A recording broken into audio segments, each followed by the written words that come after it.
rasulullah baayu faatu bintu rasul jaddal Useynu ko tabelata gaaw na ci naddi ay may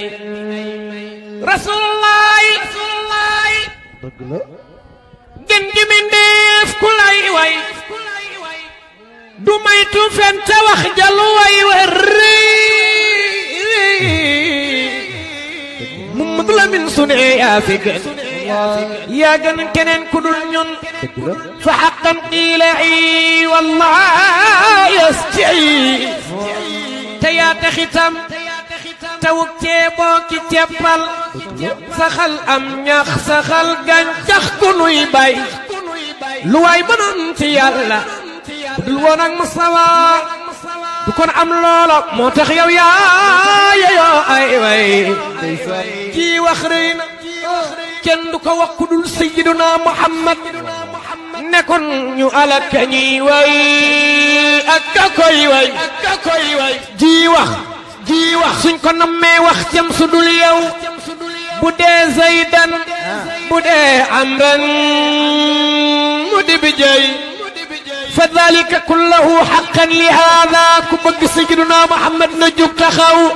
ni dëggi nekk malaayika ñépp lay way ana soppay sayyiduna Muhammad moroom mu soxna suy xunoo ci booru teen xalaat ba yooy toog di jooy ngir doom jarat ci biir mbëndëm nabi ñëw tiim teen ba taxaw tallal baaraam ba ndox ma daw ba yegg si tuuru mel ni mbaam siidi soxna sa yee mu forgane mu naan ko yaay bu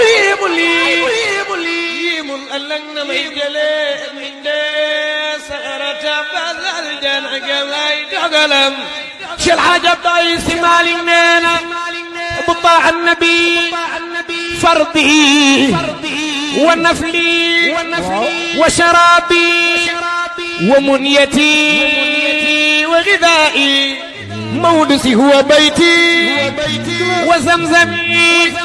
wa hatimi wa maqami سسرني ومروتي وصفاي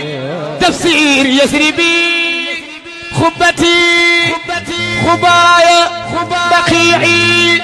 في اللي أهدي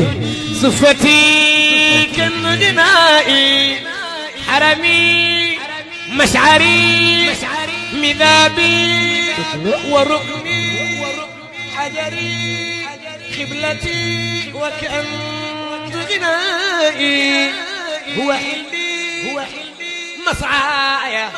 لولو أنا باب سلامي ومتافي وبير غرفي أنائي صاحب الحوض المورود والمقام المحمود واللواء المعقود سمع ما يرى شفاعة